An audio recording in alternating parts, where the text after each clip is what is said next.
welcome back to her Gypsy Soul Podcast. This Stories That Bind Us. My name is JacVanBee. I am your host. I am a singer, songwriter, artist, music producer, composer, yogi, vegan, adventurist, lifer, traveler, gypsy at heart, and dog owner. I am so excited to be here with you again. You know, the whole point of doing this podcast is to share people's stories, to bring people together through storytelling. I find this so intriguing, exciting, and interesting how everybody has a story to tell. And most of my guests, I love that about them so much, and that's why I picked them. They are self-made spiritual billionaires, I call it. I consider myself a spiritual billionaire because I, for the most part, really live my dream, doing what I love. And that doesn't always mean prosperity. Being rich does not just mean having a lot of money. It means like having the freedom to really do what you want to do, to follow your passion, your purpose, your calling, you know, have a meaningful life, a purposeful life. Because when you have purpose, when you have meaning, you're very unlikely to be depressed or not as depressed. You know, when you really have purpose and you keep yourself busy doing what you love and being of service, that is really what fires us up and gets us up in the morning and makes us want to do more, because it's so rewarding to give, to do what you were meant to do on this earth. And maybe some of you don't really know what it is yet, and that's okay. Then just go within and meditate more and research more, take some courses, do something different, you know, that makes you step outside your comfort zone. Try things. We always learn something new, and sometimes you might stumble onto something that you're like, oh my God, I didn't even know I like that, you know, or I'm good at that. So why not? Life is too short not to try things, not to have some adventure, excitement, love, friendship, conversations, because this is what brings us together. And in this time we are in right now, yes, we are communicating through our digital devices, which is amazing. And I love Zoom. I'm so grateful for it. But there's nothing like having a one-on-one with someone and really trying to understand where they're coming from. And we all have different backgrounds. We all have our baggage, not saying that we carry that with us, but we all have our history. And so that's why people are the way they are. You know, some are very sensitive to certain things because of their upbringing, of their programming. It may give us a bigger understanding where a person is coming from versus just judging them right from the beginning. Well, they are, you know, they are horrible because they have said that, or they have said this, or they have voted for this or for that. It is just so guys, stop it right now. So I guess what I'm saying is just be a bit more tolerant, a bit more accepting, a bit more loving, a bit more forgiving. And that includes forgiving yourself, right? And step more into all the things that make you feel good. Because when you do the things that make you feel good, it makes everything better. You know, your aura expands, your energy, your light expands, and that's what really makes you glow and makes you radiant and keeps you young and vital, you know, and healthy, because it boosts your immune system and you're happy when you're doing the things that you love. So anyway, I love bringing guests on that are gypsies, that are, you know, they do what they love. They find a way to just do what they love. And this guest is one of those people. His name is Ryan Gaughan. He is such a talented guitarist. He has 2 different bands. He's a great teacher. He's so generous with everything he does. But also he's traveled Europe, totally DIY. You know, he's done it all on his own. He just made all the shit happen on his own. And I so admire that. So with no further ado, enjoy this conversation with my friend Ryan Gaughan. Hey Ryan, how are you? I'm good. How you doing? I am good. Where are you currently? You are a world traveler. You're always on the road, basically. I'm glad that you say that, because I wish I was a little bit more. But no, I'm home. I'm home just outside of Philadelphia. kind of doing Mm-hmm. the holiday. We've got some little nieces and nephews that are running around now. This is like our first holiday with both of them, with everybody kind of joined up. So I tried to make sure that I was home for that. So That is so yeah. awesome. I have to say, like, we met, oh my God, several years ago at Taxi, right? And I so admire you because you're such a hard worker. Like at Thank Taxi, you you. were just like always on fire. Like, oh yeah, I gotta get up early. Like but you party hard, you work hard, and you play hard. And I love that, right? You like, That's only until Sunday night, and then I'm done for like a week. you're gonna love that. But I'm saying, like, you weren't just hiding in your room and working. You were still out networking, doing your thing, socializing, but at the same time, so focused. And I was like, man, this guy is so focused. I so admire that because I'm working on that.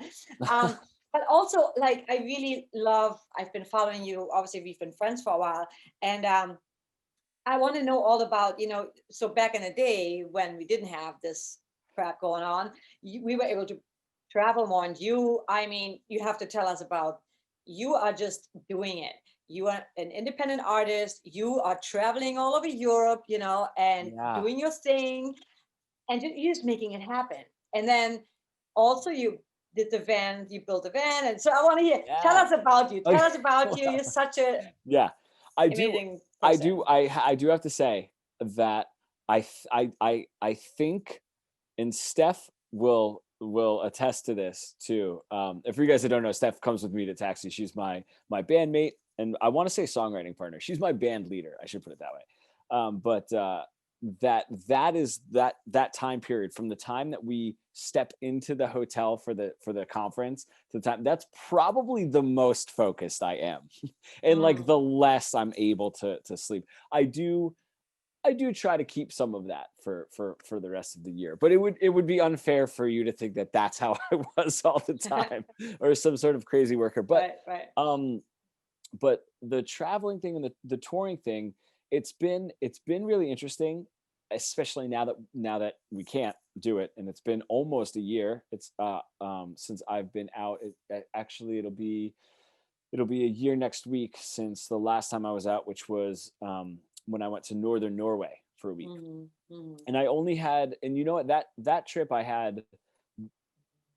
was so excited about, because I only had two shows, and so I was there for, I think, 8 days it was, and I only had two shows, and I had so much freedom to fill still musically, like I was still, like I was busking on the street a little bit, because I just think that's so much fun, or I was like writing in my room, and just doing like little videos, but having that freedom was really great. uh, I'm starting to I'm starting to try to figure out if music is the vehicle to travel, Right. or is music at the forefront. And Mhm. I'm never, I think, if you talked to me like 8 or 9 years ago, or even a little bit longer, when it was like, kind of like hard touring, and in a band in a stinky van, driving all over the country, I would have said like, no, it's all the music, you know what I mean? But I think I've got a little bit more of a kinship to All right. people like Anthony Bourdain. Oh, are we good? Oh, wait, you just shut off for me. Okay. um, so I started realizing I had a little bit more of a kinship to somebody like Anthony Bourdain, and somebody who travels rather than just, you know, music night after night. So when we had met, I think I had gone to Europe for my third time, and yeah, I just, that's what I was doing. I just said, well, I played all over the US. I hadn't been playing music for a little while, and then I really wanted to do a Europe tour, which seemed absolutely impossible. And then I did my first one to Iceland and Germany, and then Iceland, Germany, and went down to Czech Republic and up to Holland, and a little bit in Norway. And then every time I went back, I just kind of like, I just expanded a little bit more. But it is um, it is interesting, kind of trying to figure out what's the most fun part of that. Is it the traveling, or is it the touring? So yeah, that's kind of Well, it's where I'm also now. interesting to me because it is not easy, right? Because you are not from there. Yes. You don't really have a following there necessarily. So to get it's hard to get shows in the US sometimes, you know? So for you to Yes. even like be able to do that, heads up. I think that is fucking amazing. That I know that's hard work, you know, and it's also kind of trusting that when you get there, the show actually is going to happen, you know? Yeah, true. You know what I mean? So I think that is great how you made that happen. Did you do that just on your own or did you have help? Like, how did you do that? I did, and you know what? We had been doing that so much in the U.S., and I had done a little bit of that by myself. So not even with the band, just me and my guitar. I lucked out because I knew I wanted to go to Europe, and I had visited before, um, and I knew I wanted to go music based, and I had found a sort of a connection, a band that we had toured with that's a bit bigger, much bigger than us actually in the States. When they went over and played in Germany, there was a band Cressy Jaw that opened for them when they were over there. So then we linked up and we probably talked for, I don't even know, maybe like a year or a year and a half before we could eventually make it happen.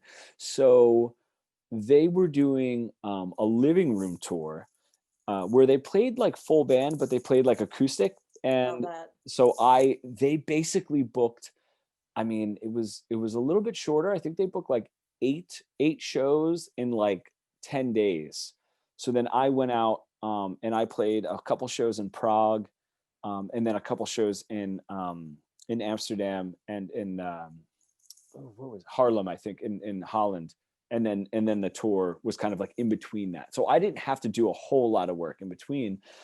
And I was really hoping to ride the coattails of that, and then just people moving out of those houses and people not staying at the same venues. I did have to start over, but it's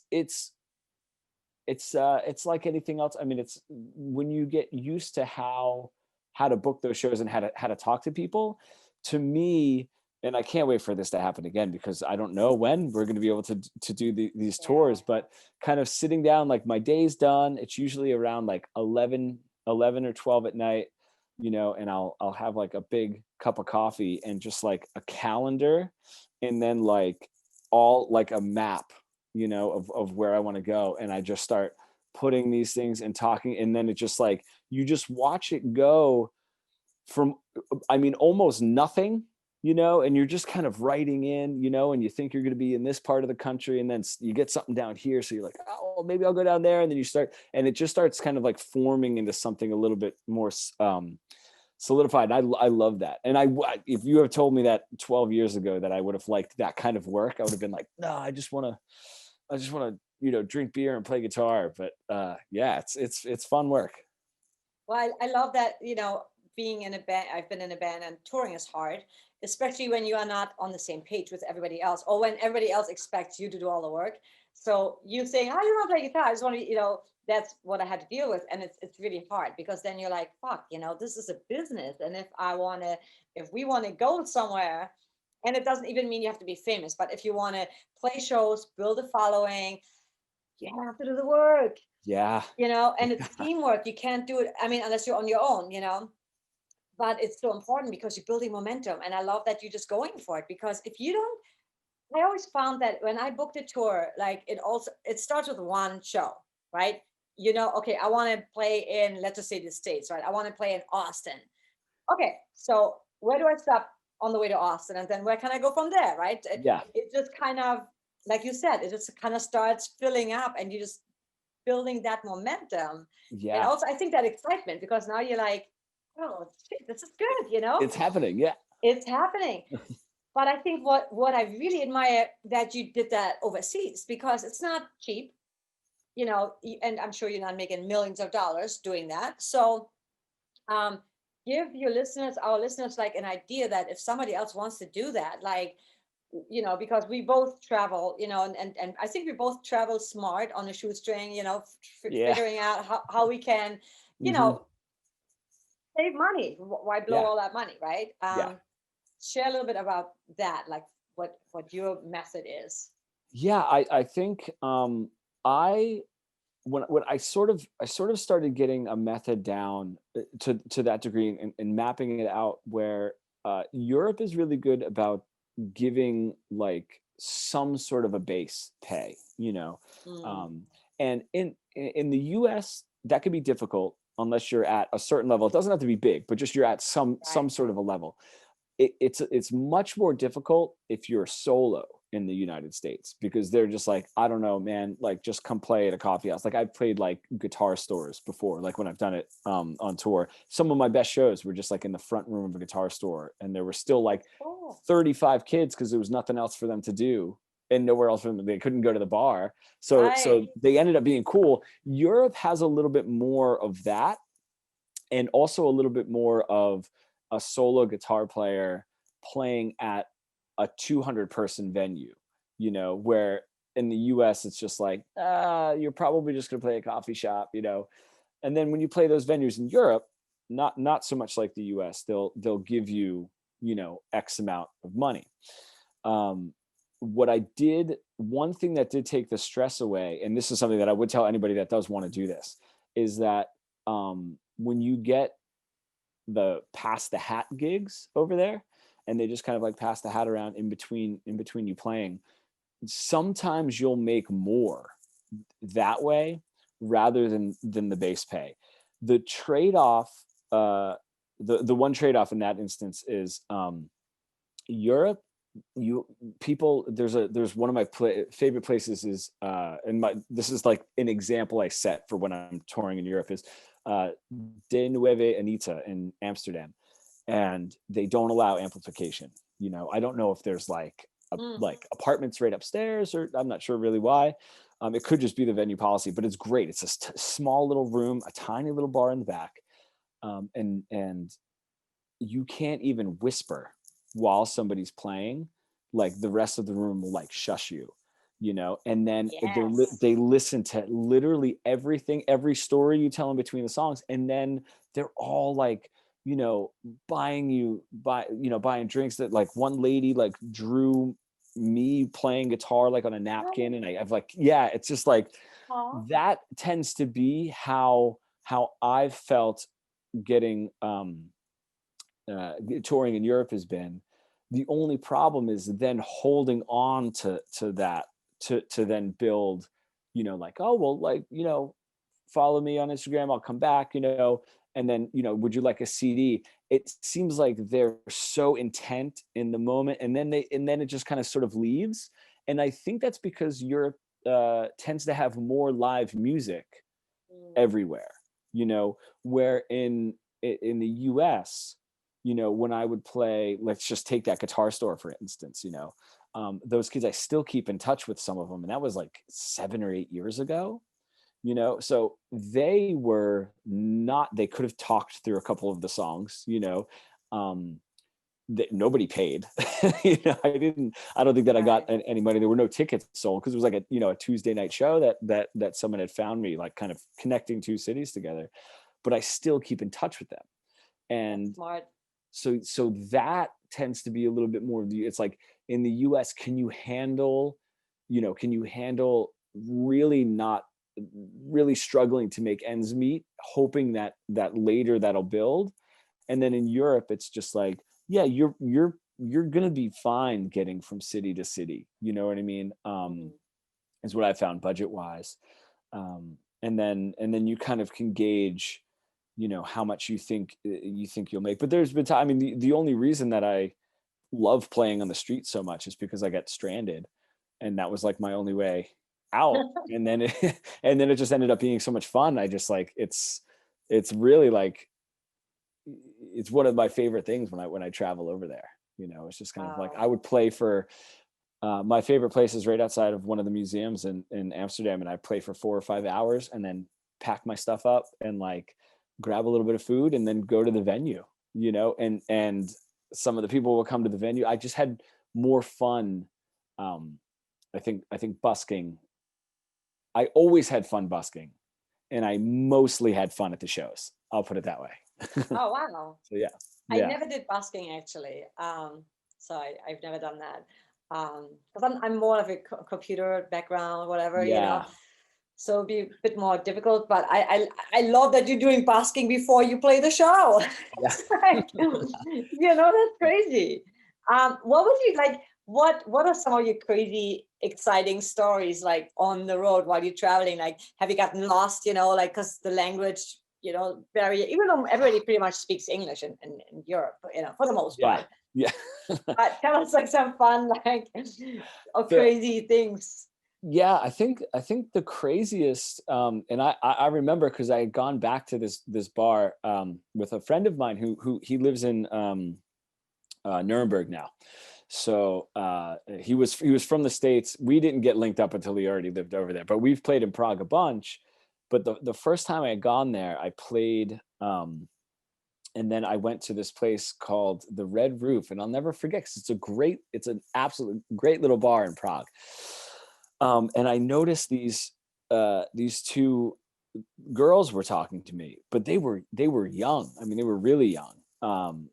And I wasn't thinking that they were being flirted. They looked like students of mine. You know what I mean? I think they were like in college in Prague. They were from the US and then they were in college.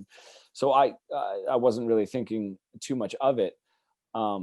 Later I had found out that they had actually slipped something in my drink, which is common. I mean, it actually is, especially being like a traveler. It's happened to me a few times. It does happen to guys because they're trying to rob you. They're not like trying to obviously like take advantage of you as much. I'm sure that there are cases, but so I woke up. My goodness, it must have been like 2.5 miles outside of outside of Prague, and I was sleeping. I was on someone's couch, and I could hear people in the kitchen, and it was like a little like living room couch area, and then the front door. And I had got up and I went to go leave just to go like figure out where I was, and then two people had followed me out, and they tried to take me to an ATM, but my bank didn't know that I was in Prague. So they shut my card off. Yes. So like I went, and the funniest thing is they were just like, okay. They didn't care. It was almost like they took care of me more than they like hassled me, except I had to walk back to the city. But that was the first night. That was the first night of the first tour that I'd ever played in Europe. Oh my God. Yeah. They were like, well, we're really nice to you. We deserve a little money. Yeah, I guess so. And I still had, I was in Prague for another 3 days at that point. So I was like, it didn't leave a bad taste in my mouth though. I was just, I still had a great time. Thank God they didn't, cut your liver out or something. Yeah. But I guess on the road, like the amount of times that I've like woken up and I've been like, oh, I don't know where I am. Like, let me figure out a game plan of how I'm going to get back to where I should be right now. How do you feel the response is like Europe versus America? Like, because I think there's a difference. And for example, when you were saying people being quiet, I love that. I feel whenever I've been to shows out here in LA, that's like more acoustic. And everybody talks, and the poor person on stage is like acoustic, and so you can hear people talk, and I'm like, it's so freaking disrespectful. I'm like, you are at a show, shut up. That's just, it's not nice. It's just not respectful. I think that I think the problem that just I don't necessarily think it's a problem as much as just like that difference is, like if I like any one of the places that I've ever played, or even when I went to go see a friend of mine, she was playing when I was in Barcelona, and she had like a big show. So I had coordinated flying out to visit for her show. And it was a really tiny place. But the cool thing was anyone that was there to see the music, but also not just people that knew, like you knew that if you went to that place that it had music, and that's what you were going there to see.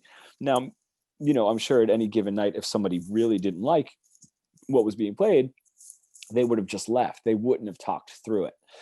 The problem with, or again, I don't want to say problem. It's a little too negative, but what happens, I think, a lot in the US is people are going not for the music. And there's a lot of times where music is a hindrance, Yeah.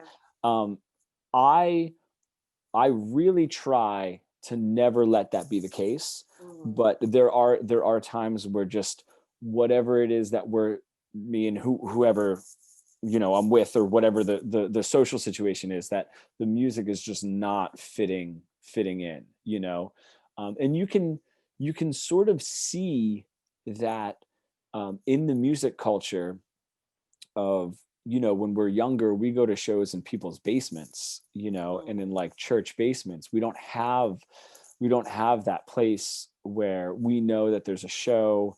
We don't know who's going to play, but every time someone plays there, it's great. So we're going to go and we're going to sit and we're going to watch. That's just not really part of the American culture. I hear it was, like I heard, my dad and some people of that generation of my family talk about, like, accidentally seeing the Doors because they went Wow. to the same club, and it didn't matter who played. You always went, that could have been a little bit more of like a rowdy, rock Yeah. thing, but still, yeah, it seems like live music. I mean, we all know the jokes of just like, you're sitting there and you just played your most heartfelt song and somebody comes up and asks you to play, whatever, whatever Taylor. So I don't know what to say, because I don't want the artist that I'm about to say to seem like they're not good, but just Right, like right, yeah, something that's not you. Yeah. yeah, yeah. Yeah. I know, yeah. It didn't happen too often with us, but once in a while, yeah. Can you play covers? I'm like, no. No. Yeah, Yeah. nothing wrong with that, actually. But it's No, interesting, no. in the US, a lot of places have told us if we would have played cover songs, like half and half of our stuff and half of cover songs, we would have gotten like double the money. Like they love that, people love Yeah. music that they're familiar with. And maybe we should have done it, but whatever. Ah, How do you feel like, obviously you haven't been able to tour and do all that stuff that you would normally do. How has it affected you? And how have you been able to manage it and deal with that? Like, not being able to get on the road. And because I know for performers, if you always do that, that's kind of like someone just like, yeah.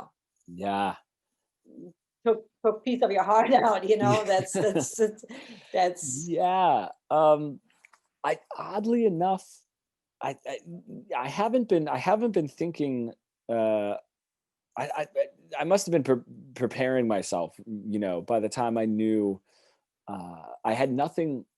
I think the one saving grace for that instance was that I had just gotten back from Norway, Mhm. and then I had nothing planned, and because I had just started going back to Berkeley. Mm. So I knew any extended touring was going to be difficult, and especially for the first 12 weeks, because I didn't know what it was going to be like to do Berkeley online. So I knew I needed to give myself at least 12 weeks, or at least a good part, six weeks, to really say, like, all right, maybe I could go on tour, and then by that time, now you're 15 weeks from the start of school before you're seeing your first tour. Mm. So by the time that had all settled in, it was like, it doesn't look like anybody's kind of going out there on tour.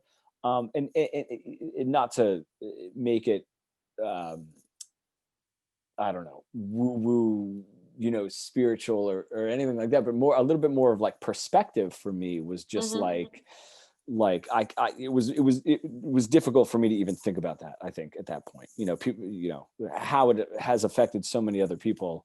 Mhm. It was like, I had never tried to get on the wedding circuit, and then I'd been playing a lot more of like Spanish style guitar.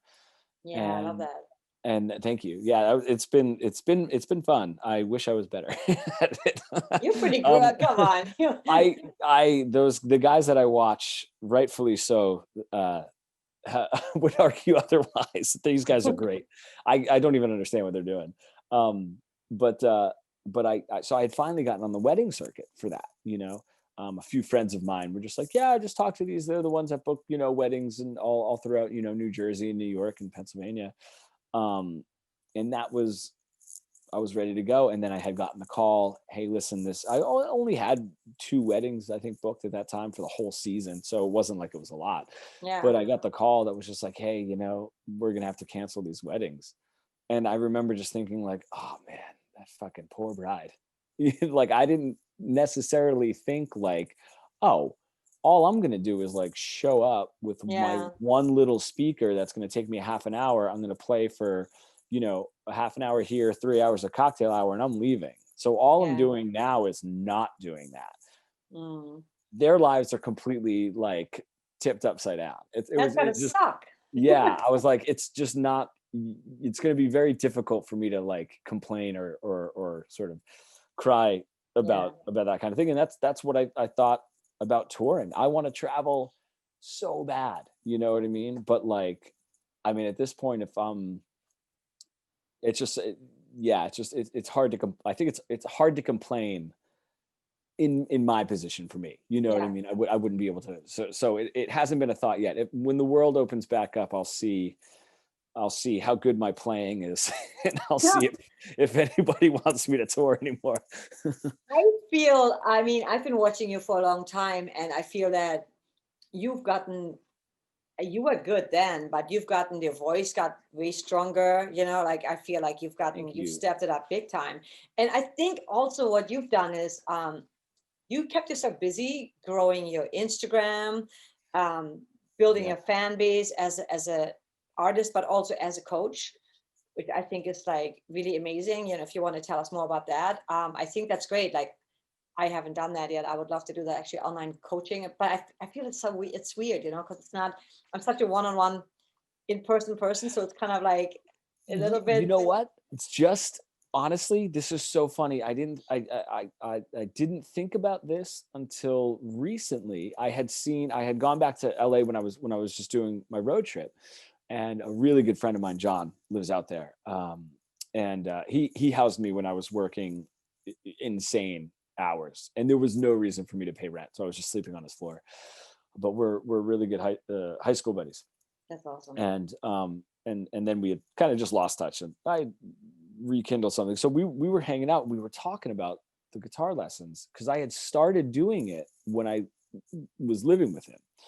And the funniest thing when I'm doing those lessons is, if you watch the first few videos, is I had to put my phone facing me and I had to talk to him, because I was like, well, who am I talking to into my phone? I don't know how to do it. And honestly, I did like 2 videos that way. And then eventually I was like, oh, and then it's like, it happens like that. Right. It just gets easy. Yeah. That's great. And I'm glad. It looks like you're doing great, and you're doing the Berkeley online. So you're like keeping busy teaching. Yeah, plenty of stuff to do right now. Yeah, I think. Yeah. I think it's definitely, I'm very grateful. I do miss the in-person stuff, but I kind of like that we have Zoom and stuff, because I mean, I don't have to drive or take a plane to like a music conference. Of course, it's not the same, because if you're at a music conference, you actually get to hang out and have drinks. I do miss that part, but at the same time, it's like, it's kind of cool to just, I'm just going to log in and bam, Yeah. Keep my camera off. Keep my sweatpants on. Yeah. It's definitely weird and cool at the same time. I mean, I still can't necessarily start on time or be anywhere on time, even online. But I do my best. But I'm like, God damn it, I don't have to leave my house. Like, and I just be ready, What the hell's going on? It's just a little insane, but the kids, my young students, don't like the internet lessons as much, but definitely more so than if this were to happen 10 years ago, because they all live on a screen anyway. And I don't think that it was really a problem. I think it was just the young students that I had before didn't like the transition, because we could be, because like I'm like super goofy with the kids, you know what I mean? Like I just act like one of them. So we don't have that, because now they're like sitting and their mom's like right over here, and it's not like us fun time. So I think that was like kind of the only hiccup that I was noticing, is a couple of my students were like, we'll wait until everything clears up and kind of go back to in person. But other than that, it's been great. Honestly, I miss teaching. I can't wait to get back to it. That's just something so rewarding when you Yeah. teach. Yeah. Because you get so much more back. It's pretty kind of Yeah. magical. You know. Tell me about your van. Yeah. I love you decked out your van. I wasn't actually sure if you still have like a place where you stay, or if you just if you're just doing the van life completely. But man, you inspire me. Like Yeah. I want to do this so bad. The van, yeah, I haven't. I moved some stuff into a friend of mine's house down in Philadelphia, but I don't. I don't really have to because I don't have that much anyway. Hmm. So I could just leave it at my family's house. I Hmm. even gave like my one of my amps to a buddy of mine, and he's just playing on that, just to like not have any stuff really like Yes. lying around anymore. But I don't really own that much, which is I don't own any. The big draw is like I just don't own any furniture, so there's like nothing of mine staying anywhere, Yeah. that I would need to like hurry back and pick up for whatever reason. But the van it's been great. I bought it. I bought it for like $1,000, What? and yeah, and but this is my fifth van, since I started touring in a band. My fifth van and like my 15th car. So like I've started to get a little bit of a knack for not buying the worst cars. But the reason was the guy who sold it to me had it. He used to buy old storage units, and then like you don't know what's inside, and then you just buy them, and then you just take all the valuable stuff out and throw everything else away. So the inside was just like all ripped apart, but I was going to rip it apart anyway. So I Yeah. didn't really let him know. I think I bought it the day after he posted it. So I went down, and I put some mechanical work into it, which I figured for that price I was going to have to.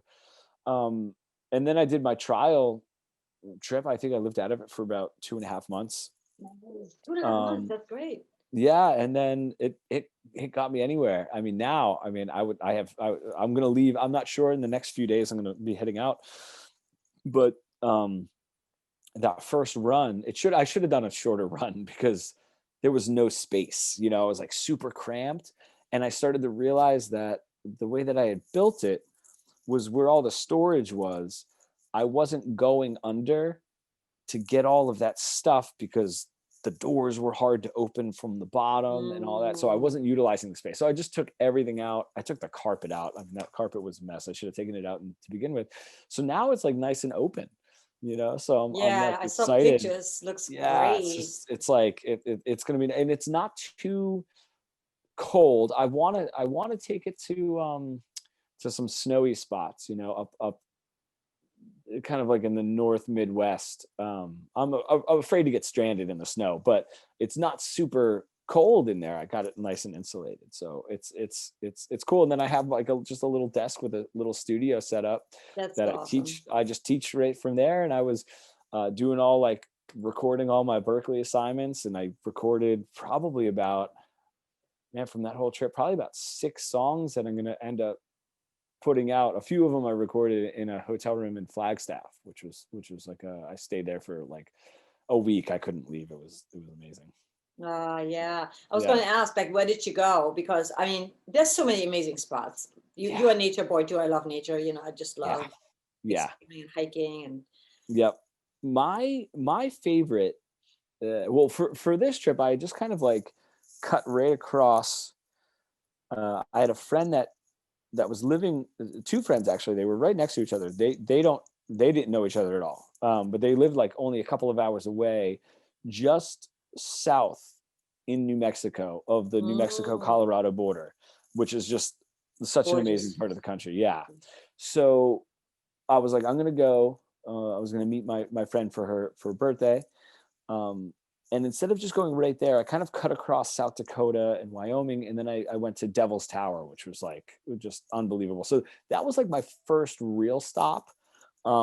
Everything else was just like stopping to teach and stopping to like take a class and sleeping. I was just like sleeping in a gas station parking lot, and then just kind of getting up and going, and then like stopping for coffee and taking a class and teaching. And yeah, I got to Devil's Tower, went down and stayed with both of my friends for a little while. And then from there, I cut over and went to Death Valley, and I went to the famous Clown Motel. I saw And it. Cool. yeah, I wish I was more afraid of clowns, because I I know, showed I'm those not pictures. either. Everyone was just like, no way, you would never get me anywhere near there. And I was like, oh man, like clowns don't scare me. So I was like, I kind of wanted to be like a little bit more scared, Yeah, like just because like it was just like I was like, the room I had only had like 2 clown paintings. It's not like it had a bunch of clowns anyway in it. So yeah, I stayed there. I wrote a song there. And then went over to Death Valley. I wanted to stay in, there's this really awesome opera house and hotel. It's out in the middle of nowhere. There's like nothing else within like 5 or 6 miles on the highway in Death Valley. And the end scene of Lost Highway, David Lynch's Lost Highway, was filmed there. So I wanted to stay. Yeah, and that was like right where the kind of last score with Trent Reznor, his song on it. Nice. But yeah, and then from there I went to LA. Of course, I got trapped. I'm thinking I'm only going to be there for a day, and I was right on the beach. I stayed right in Santa Monica. I stayed for like, I think it was almost 2 weeks. In your van? You lived in your van the entire time? Yeah. What's so funny is I went to go visit my buddy John, and a few other friends, and I used to sleep in my van up in Burbank. So I knew exactly where to park, where no one would bother me, where I wouldn't bother anybody else. It's like generally my concern, more so than people bothering me. I don't want to park right outside someone's house, and then see like lights on in the van and be like, what the hell's going on out there? So I stayed there, and then a friend from years ago, she was like, well, like come down to Santa Monica. And I was like, I would, but Santa Monica is just so crazy. Like, I don't want to be finding parking and like paying for parking, whatever. And she's like, I mean, where I live, you'll find parking really easily. She's like, I'm actually like looking at a couple spots like right now, just like kind of walking to the beach. So I found like the perfect spot, and I just stayed. I would get up in the morning. I'd go for a run. I would just shower right there on the beach showers, and it was like, it was just like so easy, and nobody wasn't, I would have the side doors open, to kind of get a little bit of a breeze while I was teaching. And people were walking, no one cared what I was doing, people just walking right by. And then, so that was nice. And then from there I went to, this little town, Marfa in Texas, which was just like an amazing little town. It's sort of in the middle of nowhere. It was beautiful little, it's like the size of a New York City block, if that. It might be even smaller than that. Yeah. And I was out there, and then an ice storm had come by, and I had almost got stuck in an ice storm out there. And I had just made it home. Yeah, just made it home in time to vote. That was like the whole goal of the trip. I made it home the day that midnight or 1 a.m, something like that. On the 3rd, on that next day. So that was the trip. It was awesome. It was. I figured I honestly I should have figured out how to utilize my driving time a little bit better, because I can do all my vocal stuff while I was driving, which was easy. But I wasn't always doing that until like the second half. Yeah, I had decided to jump into an R&B vocal class at Berkeley, which I knew as soon as I signed up and I kind of like clicked the payment button, I was like, this is gonna be tough. This is gonna be a hard one, and it was, but it was the only way that I would ever learn that stuff. Is like to literally have to figure out note for note all these runs that Stevie Wonder and like Ella Fitzgerald, all of it. Like, I would never, if I ever learned those songs, I'd just learn the basic melody and be like, okay, cool, I'll just play it, whenever, so that was a good amount of my time. I don't know, Berkeley work, I hated school, but I can do that for days, so. I love that. How do you get your internet when you like I did have to make sure that I was somewhere that had phone reception. so I would run, because I could just teach right off my phone. But of course, like Gotcha. Zoom, if you're not getting like full service, it kind of cuts out. And then I would just have my computer running a hotspot. Gotcha. The hotspot wasn't awesome. So I would have to run the hotspot sometimes off of my phone. And then I would have to lean my phone up against a glass of ice, because running a hotspot and running Zoom would like overheat my phone, and it would like shut Oh, my phone down. It was like the only problem I ever ran into, is I had to have like a little bag of ice every that's time I good had to to teach. know. Yeah. So yeah. I just think it's impressive that you do all that, because and I love that you say that, because it is possible. It is possible that you can go travel, that you can go and have fun and still be productive and take care of your responsibilities, and Yes. make sure that you have your creative outlet and do what you love to do. Yeah. Because life's too short not to, right? Like, I mean, it's so easy to just get stuck in, and maybe that's also a beautiful thing. Like, you could get stuck in teaching at a school, and then you get used to, especially if the money is good, you're like, well, I don't want to leave because I need the money, blah blah blah. But with this now, it's like, hey, as long as I have internet, I can be wherever I want to be. Yeah. you know And I think the main goal to even expound on that is not to even have a hard schedule. yes. Is like eventually, like I want to put out, I just like had gotten done filming a guitar course. And part of what they're paying for is, because it's a lot of like information, is this is, ask a question at the bottom of the video, and I'll make sure that I reply and that Yeah. you understand each lesson, and you're not kind of like, just like, there's so many programs that I bought, whether it was music related or music marketing related, where I'm just like, dude, I have no idea what is going on. And I was like, can someone help me? And then I have to like YouTube, to try to figure out what they're talking about. Yeah. And that would be great, because now you're completely free, where all you have to do is just log in whenever you feel like it, and that's the schedule I really like. And that's why I'm able to kind of keep up on lessons with Instagram and stuff so easily, is because I love that. I'll just be like, I've done a few at an airport, or a few like at a train station, just like that sort of sense of like all around freedom, is definitely something that I'm striving for, at least. Of course. Yeah. Yeah. I want to create an online course as well, where I don't have to be, necessarily there at a certain time. I mean, also you got to leverage, right? Like, if you have like 20 students, 40 students, then that's 40 hours a week that you have to figure out, how to schedule. Yeah. And then people canceling, and it's never quite, Yeah. Yeah. it's never quite, us freelancers, it never goes as planned for the most part. No, Shit definitely happens. not. Yeah, shit Yeah. happens. Oh my God, I love this so much, and I love really what you're doing. Tell us about your band and where people can find you, because you have two projects Yeah. that you have So, going on. and Steph and I were called The Black Coast, and we did just release an album. And that's just, if you type in The Black Coast, whether it's Instagram or Facebook, or Steph set us up with like a really awesome basic website, but a really great one, which was awesome, because I don't even know, I would have no idea how to do that. She went from like not having any idea, like all the way to like finishing it. She went through all the steps. It was kind of impressive it was definitely impressive to watch. So Black Coast is one of them. The other one is Among Criminals, which is always it's always kind of attached somehow to the solo stuff that I'm doing. It's weird that they're both kind of climbing in different directions. But the guy that I work with at the studio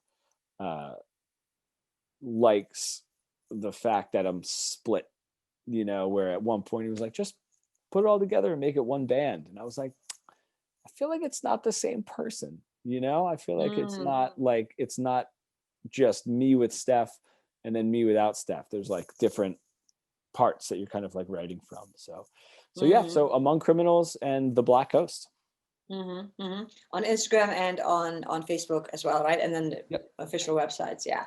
People Yeah. want to have some lessons with you. How can they reach you? My name, Ryan Gaughan, which is like Vaughn, but with a G. It's a ridiculous name. I was going to ask you, I'm like, how do you pronounce your How name? how would you have thought? Well, when I saw it, I was like, Bahang Gong Okay, so you're actually right. So it's it's Gaelic, I think. So it's Gahan is actually how you're supposed to pronounce it. Bahang. So, and I did not know this until I went to Europe, and that's how they would pronounce it, or they would say gone, especially if we had already introduced and they knew that I was American. They would say so only like Europeans that I met on tour knew that it was either gone right away, and also knew that it was Gahan was actually how you're like supposed to pronounce it. Because here in the US, I totally get it. People just have no idea. They just look, it looks like I fell on my keyboard. Like just like so Ryan Gaughan, guitar coach, I think is like the Instagram one. But if you were to just type in, I think Ryan Gaughan guitar, something would pop up. Yeah. I'll put all this stuff definitely below, like so that people can get a hold of you. Because you're so awesome. You're so generous. I love that you give a lot of free lessons on Instagram, where you just like give tips. I was actually like, when I was watching, I was like, man, I want to do that with my vocal stuff, but I'm so impressed how you always come up with stuff, because you would think at some point, you've shared everything that's to know, but there's so much more to know all the time. Yeah. And I love that you're always keeping it fresh, and you're keeping it very, very real. I like that. It's not like totally all polished and like, you like in a living room. I can't do that. And I love that. I think it's just, it takes it just takes so much of the pressure off, when, and I understand, and I'm even thinking about that when, that idea of it not being polished, when I'm going to sell this course of course, the course is going to be on the less expensive side, because it's just me and my iPhone and a whiteboard, which is what I wanted. I don't want to charge hundreds of dollars for this, Right. but yeah, people will say like, what is this? Like, who is this guy? Because it's not all bright and polished. But the best part too is like, you can just like, I've done these lessons on a train without my guitar. I've just like done it like on my arm, like put my phone and been like, if you guys, if you do this, you're kind of, so it just takes the pressure away. It's a really great way to just kind of say like, it's going to be, and I say that same thing with musicians too.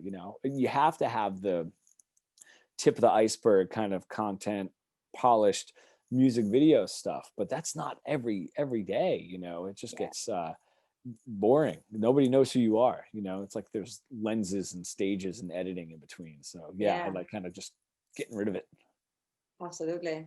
I have to ask you, since I'm still talking to you about we talked about the Wim Hof. Yeah. And are you still doing it? The breath exercise and cold showers? Yeah. How has it affected you? Like, how do you feel like doing those? I love it.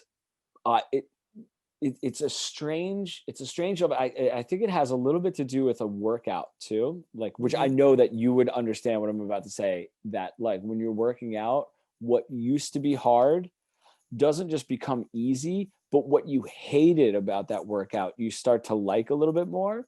So like if I do the 40 breath exercise and then the long holds, right? That last 15 seconds or 10 seconds of that hold, it's like absolute hell.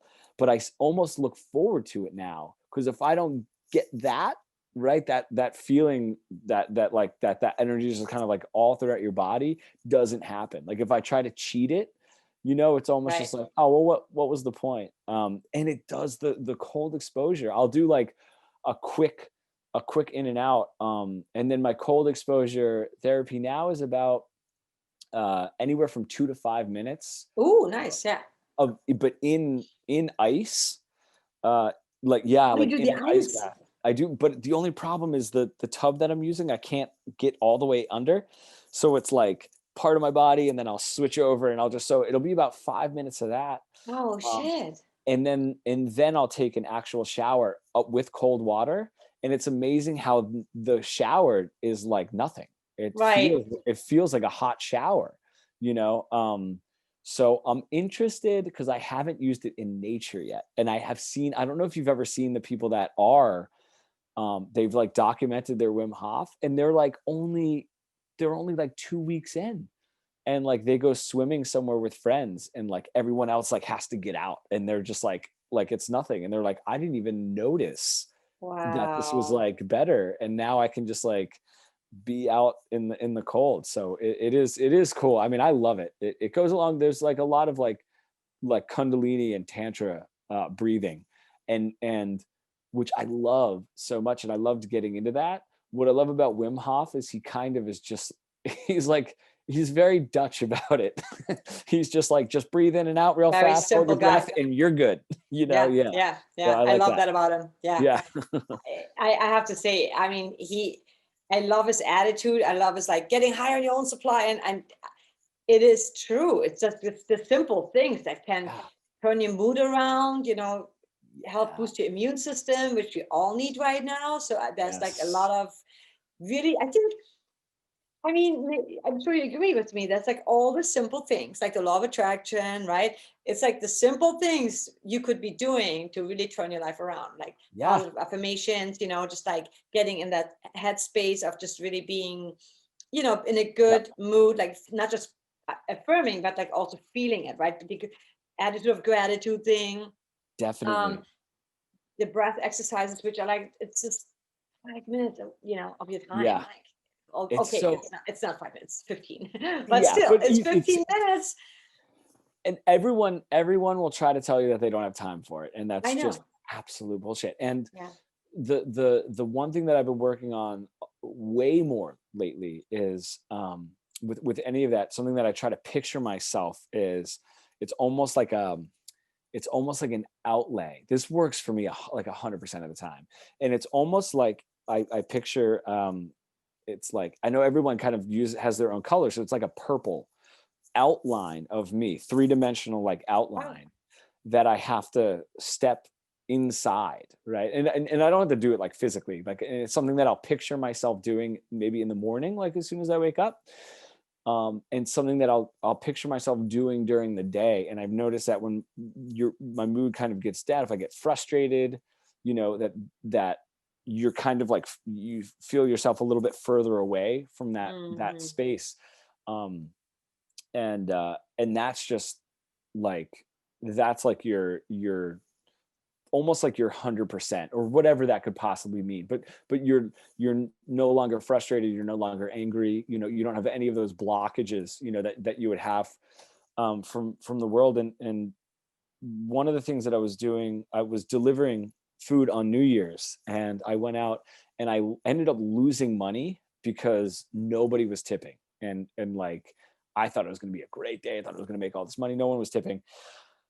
And I thought to myself, I was like, well, what if like I decided not to do this, and I decided to do something else, and like got into a car accident? Like, I don't know that this was not a good choice. You know what I Right. mean? It was just like, this is what I'm doing now, and it's really not that bad, and I think that goes for so many other things of like, whether it was the taxi rally being canceled, we all wanted to go. It's just like, oh, Yeah. what if me and Steph got into a plane accident on the way over there? Maybe it was absolutely for the best that no one Yeah. went. So finding those little bits of, in my mind, it's rational.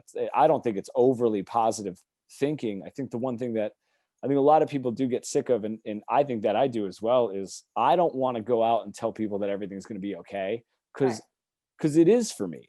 And there's a lot of people that it's not okay for. Mm, Why would any one of them listen to me saying it's going to be fine? So yeah. finding these little bits of rationale and realizing that maybe there really weren't that many bad decisions that you think that you made, I think is Well, something maybe that I've been working on. Yeah, with that Wim Hof, that whole breathing thing. yeah, It's yeah. great to all put together. I you mentioned Kundalini. I've been actually doing more Kundalini than Wim Hof. except the cold showers. I kind of haven't done his breathing because I'm doing like a lot of breath of fire with the Kundalini. Yeah. But I do love Wim Hof, and it got me really high, and I want to actually get back to it. I was like, fuck, I should have started on the first, but it's okay. It's okay. I used to love looking at my charts. I'm like, yes, I haven't. And then I started missing a few days. I'm like, damn it. Yeah. You become very competitive with yourself, which is kind of cool. Definitely. Yeah. But yeah, I agree with you. I think that everything, because first of all, there's no point in dwelling over something that's already passed, right? So that's pointless. Like, I could sit here like and think, fuck, I should have invested in Ethereum, whatever, like all cool, great crypto things that are just blowing up, and I wasn't part of that. So I'm like, but I have this, I have that. That's cool. Or like, I missed out on that, or I've done that wrong, or I, because of all this shit, I can't do what I want. It's like, well, we're all supposed to just step back. Yeah. And have like, reevaluate everything and just be grateful for all the things that are right, that are going right, and that we have, and that we can, maybe it's time for us to just like rethink the way we have been doing things, Yeah. And also I think you do so much good work, you volunteer a lot. So it's the giving that keeps on giving, just like being generous and being kind and accepting and tolerant and just a good person. Yeah. To anybody, and that little step into, I noticed that, when I'm delivering, like, I'm not generally a frustrated person anyway, but I'm just that little bit kinder to whoever I'm grabbing the food from. I mean, I wouldn't just grab the food and just walk away anyway, but like just a little bit more, I think people tend to think that the whole world is like a competition, and it's so wildly not, unless you're like looking for it, and then you're the one being the competitor, and you're kind of like forcing that attitude on other people, I think. Yeah, I think I love that saying, what you seek will always find you. So like what you put out will always come back to you. I did notice, especially in LA, I mean, that's where I am right now, but I've noticed that people are definitely a bit more, what's the word? Checked out, maybe, just a Okay. little bit more, not as kind, or not as, and I have to take that back. There's a lot of like, I love to smile at people when I go for a hike, and I just, that's just who I am, because I love being out in nature. But I've noticed like there's just people that are just not quite there, and it's because they just they kind of checked out, or they don't give a shit, like, everything that's going on. They just like, maybe also being isolated, and it could be like a mental health thing. I'm sure it is, Right. and that worries me a little bit, where I'm like, God, just guys, wake up. be here, like even driving, people like sit on the green light. I'm like, it's green. Go. It's a bit it's just something I think we have to make sure to take care of our fellow humans, to check in on them or check up on them, to say, hey, are you okay, like have conversations like we doing, just because I think like people not tipping or whatever, maybe they're just in their own freaking world, just like freaked out and like, give me my food, I want to eat. I don't know. It's this weird little, maybe also a little bit of entitlement. I don't know. But it's so funny, because there's just so, it's so easy to get. I mean, it's just so easy to get in the. There's always like a positive way, and to look at everything without it being, and I can imagine you would be on the same page, without it being like toxic positivity. You know what I mean? Where you're denying the situation, and you're not doing anybody a benefit.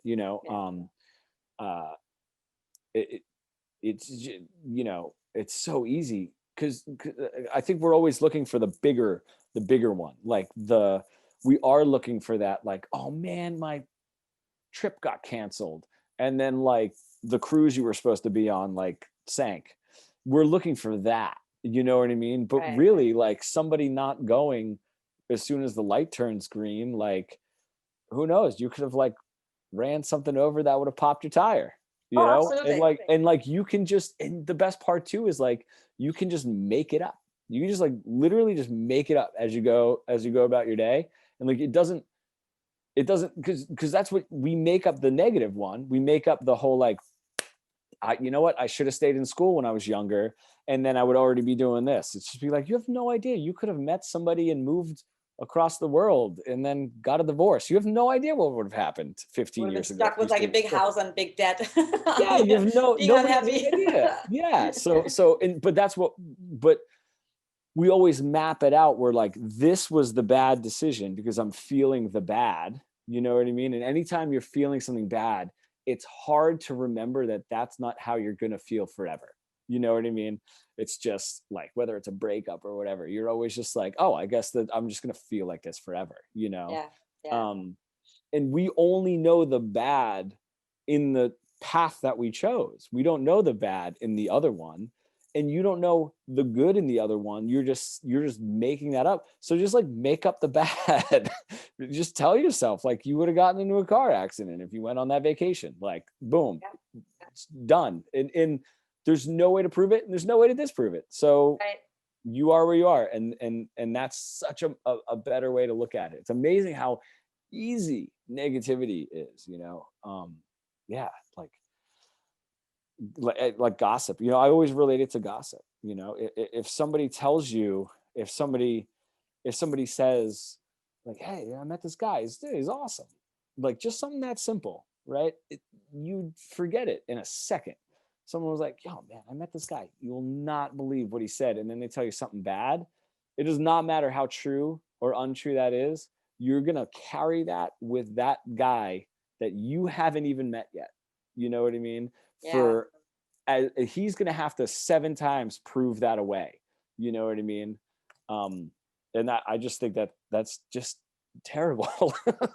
You I know? think gossip in general, I'm not, you know, drama, I don't do drama. And I think that I'm very cautious of people that talk about other people, because I know as soon as I'm gone, they'll be talking about me. 100%. Like, Yeah, that's the best way to view it. Don't you know, participate in somebody else saying something bad, because they're gonna say it about you when you leave. yeah, You know? yeah. And I've always been of that opinion that somebody may say, oh, you know, Ryan is a jerk, you know, you can trust him, whatever. And I'm like, well, let me judge, let me meet the person, and let me have that experience with that person. Obviously, if everybody would say that, you know, about one person, that they're really bad and they're like, then maybe there's Yeah. some truth to it. But a lot of Yeah. times it's just either, you know, we all have bad days, and we all have maybe a bad experience with someone for whatever reason. I always think that at the very core, that every person is doing their best, right? They try their best. Yeah. But a lot of people are hurt. A lot of people are, they have their guard up all the time. So they don't always, and they don't do what we want them to do. You know, Yeah. we Yeah, right. expect things of them. And then if they don't do what we expect them to do, we're like, Yes. you suck. You know, he's not a good person. He didn't do, or she didn't do what I wanted her to do, you know? Yeah. It's like, that's not how it works. No, having no expectations, for somebody else. And that doesn't mean bad expectations. You know Right. what I mean? You don't have to flip it and be like, oh, I'm gonna do this for this person, and I bet they're not gonna give a shit. Like Right. that's not No. helping anybody either. But just like, you know, I think people are mixing up giving or volunteering or donating, you know, and expecting something in return, even if it is, you know, like a metaphysical law of attraction, you get Yeah. 3 times back what you put in. It's like, that doesn't really count as doing something good, you know? Like, Exactly. Yeah. yeah. It should come from the heart. I know, like my mom, like that their whole circle, they've always given each other like gifts, and then they would be like, "This was only $20 or whatever," you know. And I'm like, "That's not how you give." No. Somebody could give you something for $1, but it could be the most meaningful thing ever. It's not about the money; it's about the thought someone put into giving you something, gifting you something. Coming back to that expecting things, I saw something. Somebody posted 0 expectations, instead appreciation. And I love that. Yeah. I was like, that is awesome. You know, instead of trying to expect things from people from whatever, it just Yeah. appreciate what people do, or what you have done, and yeah, I agree with you, just like freely give and freely, being generous from a very sincere place, not from like, oh, I'm gonna give them so that I can get something. Yeah, that's I don't know. terrible. Oftentimes what happens is you may give something to someone and they may not even really appreciate it, right?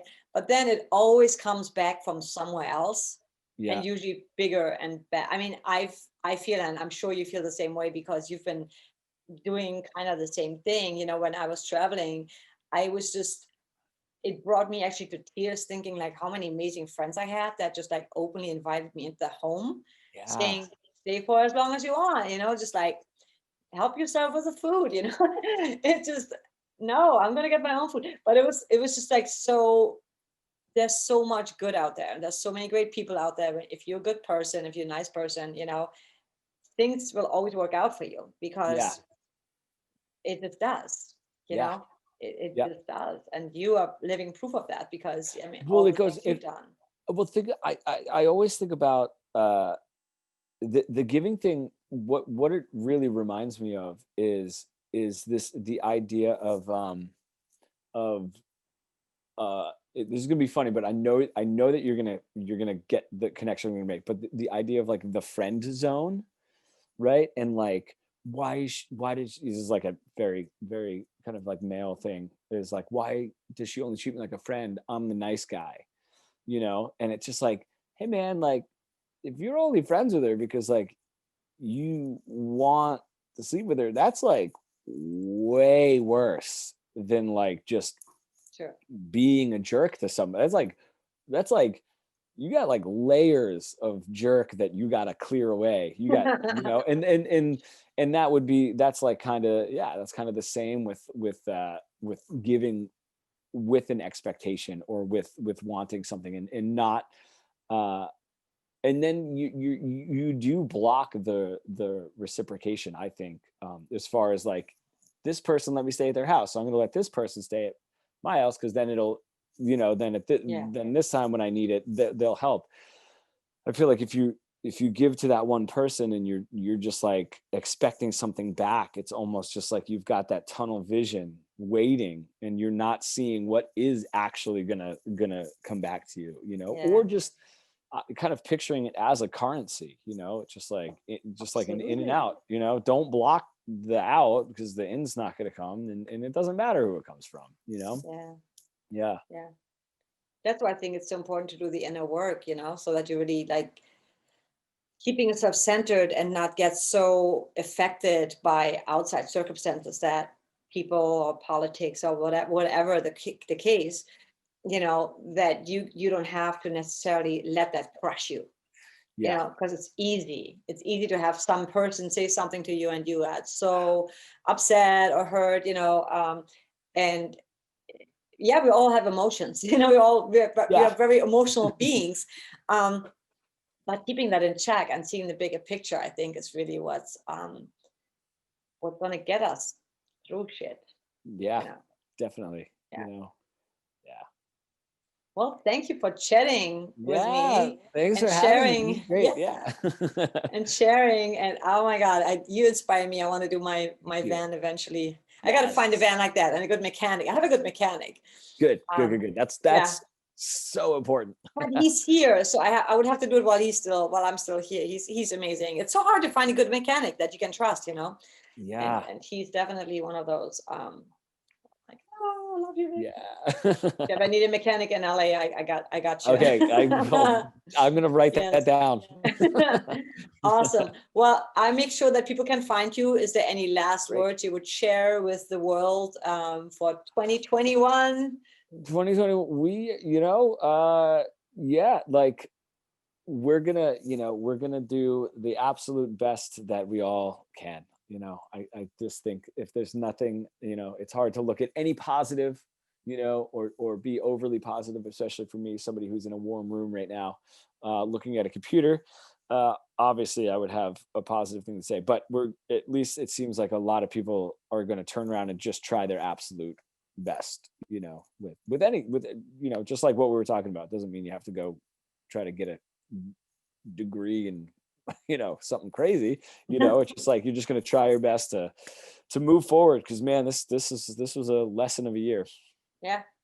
Yeah. And just keep yourself busy. I think keep finding things like online. Everything is so accessible now that, I mean, I don't know if I would have done all that online yoga, and I'm, oh my God, it saved me, besides thankfully I was able to travel.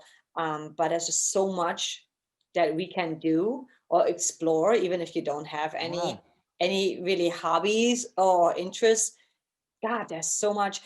I think it's important to not get caught up in the news and all the kind of mainstream media shit and YouTube, going down the rabbit hole with all that. It's easy. It's easy. Yeah. I've done that, and it's easy, and it's cool, but it's also, it doesn't serve us, right? It's like, at the end of the day, it's like, okay, I could have probably like written a song or learned a new chord or, a new plugin or whatever. Or maybe had a conversation with someone I care about, Yes. So I think that's way more important than just wasting time and energy and just dwelling on things that you can't change anyway. So I mean, attention, everybody says that time is our biggest asset, but it's attention more than time even. Love that. Mm-hmm. Yeah. I think and how interwoven those two are, but man, just taking 10 minutes, just like, where's your attention going for just those simple 10 minutes, and then just thinking, Jesus, how much am I giving that for a week or a month? Yeah. Well, again, thank you so much. Keep kicking ass, and thank you for cheering me on. Yes. I'm going to come with you when you tour next time. Yeah. I'll be like, I'm right behind you. You're like, my ass. That'd be great. I'll talk to you very soon. Maybe I'll see you when you're in LA. Yes, that would be great. Yes. All see you soon. Yes, bye. See ya. Take care. Bye-bye. Thank you so much for listening to the podcast. I know you have a lot of other things to choose from, and for you to take the time out of your busy schedule by having all these other options, staying here with us and listening to our conversation, I really highly appreciate that.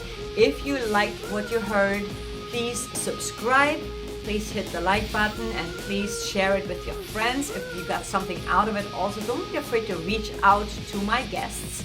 And I will talk to you next week. And as always, you're going to hear a track of mine at the end of this. And you can purchase my music at ottosdaughter.com or JacVanBee.com.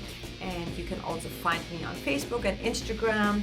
I'm all over the place, and I would love to connect with you. Thank you for listening, and you have an amazing, fantastic evening, day, morning, week, year, life. Love you guys.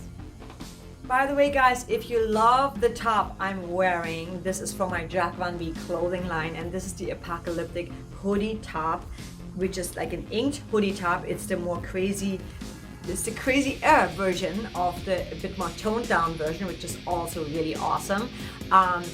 It protects you from the sun while you're out and about, while you're not sweating your ass off, because your arms are free, which is so awesome.